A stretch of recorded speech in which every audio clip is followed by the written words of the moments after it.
Hello friends, welcome back to I'm Naga YouTube channel. So இன்றைக்கி வந்து ஒரு மோட்டிவேஷ்னல் ஸ்டோரி தான் பார்க்க போகிறோம். நம்ம லைஃப்பில் எப்போவுமே சோர்ந்தோ இல்லை ஏதோ ஒரு பிரச்சனையால் நம்ம முடங்கி நிற்கும் போது நம்மளை அடுத்த இடத்துக்கு இழுத்துட்டு போகிறதே வந்து இந்த மோட்டிவேஷ்னல் ஸ்டோரிஸ் தான். முன்னெல்லாம் வந்து நம்ம கூட இருக்கிறவங்க வந்து நம்மளுக்கு ரொம்ப ஆறுதலாகவும் அடுத்து இது பண்ணு அந்த மாதிரி சொல்லிட்டு இருந்தாங்க. நம்மளுமே அதை கேட்டு பண்ணிட்டு இருந்தோம். ஆனால் இப்போல்லாம் வந்துட்டு நம்மளுக்கு எது சரி தப்புன்னு நம்ம முடிவெடுக்கிற நிலைமைக்கும் வந்தாச்சு. ஸோ நம்மளை வந்து இழுத்துட்டு போகிறது இந்த மாதிரி ஒரு சோஷியல் மீடியாஸில் வர்ற மோட்டிவேஷ்னல் ஸ்டோரி தான். அப்படி ஒரு ஸ்டோரி தான் இந்த வீடியோல பார்க்க போறோம். சரி வாங்க நம்ம கதைக்குள்ள போலாம். ஒரு அழகான கிராமம், வயல்வெளியிலையும் நாத்து நடவு நட்டிக்கிட்டு ரொம்ப சூப்பரா இருக்குது அந்த கிராமம். அப்படி நான் சொன்ன உடனே நீங்க வந்து பண்ணையார் பத்மினி அந்த மாதிரி ஹீரோயினா இருப்பாங்க, இல்ல ராஜாராணி ஹீரோயினா இருப்பாங்க, அப்படியெல்லாம் ஒரு இமேஜினேஷன் போயிடாதீங்க.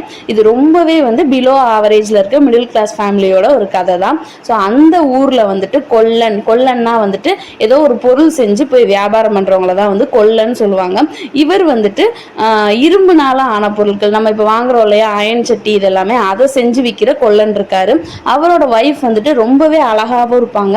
அதே நேரத்தில் கொல்லன் மேலே அளவுக்கு அதிகமான அன்பும் ரொம்ப பாசமாகவும் இருப்பாங்க. இப்படி ஒரு அழகான வாழ்க்கையை அவங்க வந்து வாழ்ந்துட்டு வர்றாங்க. ரெண்டு பேருமே ரொம்ப காதலோடையும் ஊடலோடையும் அவ்வளோ அழகான வாழ்க்கையை வந்து வாழ்ந்துட்டு வர்றாங்க. இவங்களுக்கு வருமானம்னு பார்த்தா அந்த அயன் பொருட்களை வந்து செஞ்சு கொண்டு போய் வெளியில் விற்று வர்ற காசு தான் இவங்களோட வருமானம். இப்படியே அவங்க நாட்கள் போயிட்டு இருக்குது. நல்ல வருமானம் கிடைக்குது, அவங்க வயிற்ற கழுவுற அளவுக்கும் அவங்க வாழ்க்கையை கொண்டு போற அளவுக்கும். ஆனா திடீர்னு நாகரிகம் வளர வளர வளர அந்த அயன் பொருட்கள் வந்து பட்டறையில செய்யறதை விட மெஷின்ஸ் செய்யறது வந்து அதிகமாயிருது. இதனால கொல்லனோட தொழில் வந்து ரொம்பவே பாதிக்கப்பட்டுருது. அந்த நிலைமைக்கு போயிட்டு இருக்கும்போது வந்து ஒரு நாள் சாயங்காலம் நல்ல நிலா வந்துருச்சு, நட்சத்திரமும் வந்துருச்சு. அந்நேரம் கொல்லனோட மனைவியும் வீட்டுக்கு வெளியில உட்காந்து பேசிட்டு இருக்காங்க.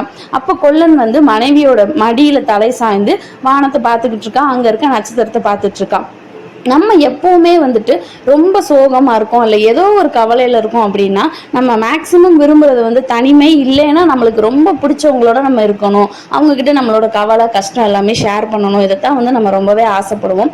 அதே மாதிரியே கொல்லன் வந்து நட்சத்திரத்தை பார்த்துட்டு இருக்கும்போதே அவனோட கவலை எல்லாம் அவனை அறியாமலே கண்ணீராக வெளிவந்துருது.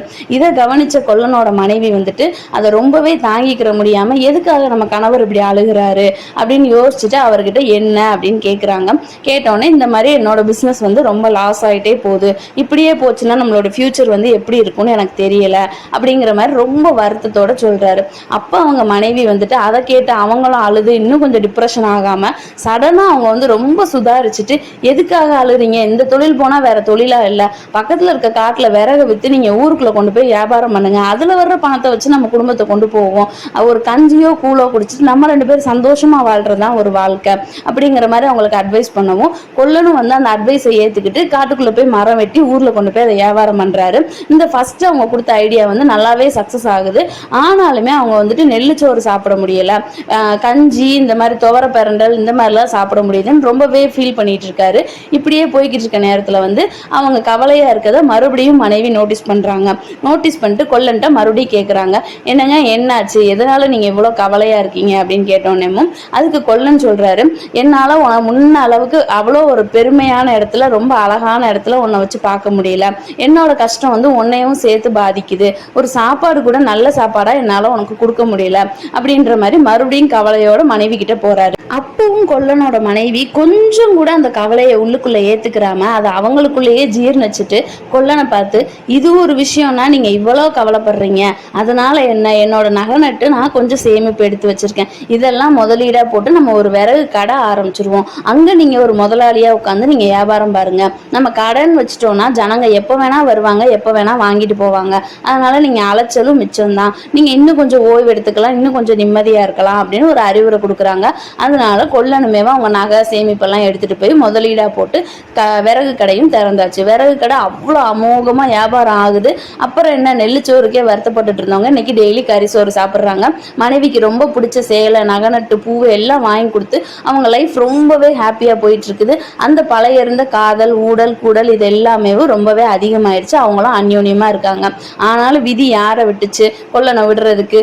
இப்படியே போய்கிட்டு இருக்க காலத்துல ஏதோ தெரிஞ்சோ தெரியாமலோ கொல்லனோட விறகு விறகு கடையில தீ பிடிச்சிருது. அப்போ கொல்லன் வந்து தலையில அடிச்சுட்டு அழுகிறாரு. எல்லா விறகும் போச்சே, முதலீடு எல்லாமே போச்சே, என்ன பண்றதுன்னே தெரியலையே அப்படின்னு அவர் கவலைப்பட்டு ஏங்கி நிற்கும் போது கொல்லனோட உறவினர்களோ இல்ல அவரோட நண்பர்களோ வந்து, சரி போனா போது, உனக்கு தான் என்ன கூலி வேலை பார்க்கறது கஷ்டமா, நீ மறுபடியும் கூலி வேலை பார்த்து பொழைச்சிக்கோ அப்படிங்கிற மாதிரி அவங்களுக்கு வாய்க்கு வந்ததெல்லாம் அவங்க பேசிட்டு அவங்க கிளம்பி போயிடுறாங்க. ஆனா மனைவியோ கொல்லனை ஒரு வார்த்தை கூட தப்பு சொல்லாம இல்ல கொல்லன் மேல எந்த குத்தமும் சொல்லாம அந்த கஷ்டமும் அவங்களுக்குள்ள இருக்கிறத வெளியில காட்டிக்கிறாங்க. மறுபடியும் கொல்லனை பார்த்து கூப்பிட்டு அவங்க நெஞ்சோட கட்டி அணைச்சிட்டு அவங்க சொல்றாங்க, இதெல்லாம் ஒரு விஷயம்னு அழுகுறீங்க, விறகெண்ண எரிஞ்சு வம்பாவா போச்சு, கரியா தானே இருக்குது, நாளையில இருந்து கறி வியாபாரம் பண்ணுவோம், அதுல வர்ற வருமானத்துல நம்ம வயிற்ற கழுவிக்கிருவோம், அதனால என்ன ஆயிர போகுது அப்படின்னு மறுபடியும் அவருக்கு தைரியம் கொடுத்தான் பேசுறாங்க. இதனால கொல்லனுக்கு மறுபடியும் ஒரு புத்துணர்ச்சி வருது. இந்த மாதிரி கொல்லன் எத்தனை முறை அந்த பிசினஸ்ல அடிபட்டு வந்தாலும் அவங்க மனைவி அவருக்கு பக்கபலமா நின்று அவரை விட்டு போயிடாம இல்ல அவரை தப்பு சொல்லாம அவரை ரொம்ப எடுத்தெறிஞ்சு பேசி அவர் வாழ்க்கையை நோகடிக்காம கூடவே இருந்து இன்னும் கொஞ்சம் தைரியம் கொடுத்து அடுத்தடுத்து முன்னேறதுக்கான வழியை காமிச்சிருக்காங்க. இதுல இருந்து நம்மளுக்கு பல மோட்டிவேஷனல் எடுத்துக்கலாம்.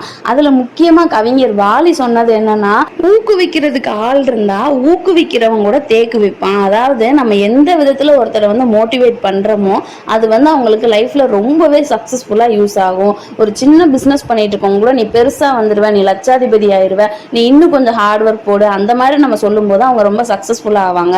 இதே பெரிய இடத்துல இருக்கிறான், இப்போ ஒரு லட்சாதிபதியா இருக்கான், ஒரு பெரிய பிசினஸ் பண்ணிட்டு இருக்கவனையும் இந்த பிசினஸ் போச்சுன்னா என்ன பண்ணுவ, இது இல்லைன்னா என்ன பண்ணுவ, இப்படி போயிருச்சுன்னா என்ன பண்ணுவ அப்படின்னு நம்ம நெகட்டிவா பேசும்போது அவங்க சுத்தியும் நெகட்டிவ் வைப் தான் ஆகும். அவங்க பிசினஸும் மேக்சிமம் லாஸ் ஆகும். மேக்சிமம் நம்மளோட சக்சஸும் லாஸும் வந்து நம்ம கூட இருக்கிறவங்கள பொறுத்து தான் அமையுது. எதனால அப்படி சொல்றேன் அப்படின்னா, நம்ம கூட நம்ம ஒருத்தவங்கள வந்து ஃபுல் அண்ட் ஃபுல் நம்பி அவங்க தான் நம்மளோட எல்லாமே நம்ம நம்பிட்டு இருக்கோங்க.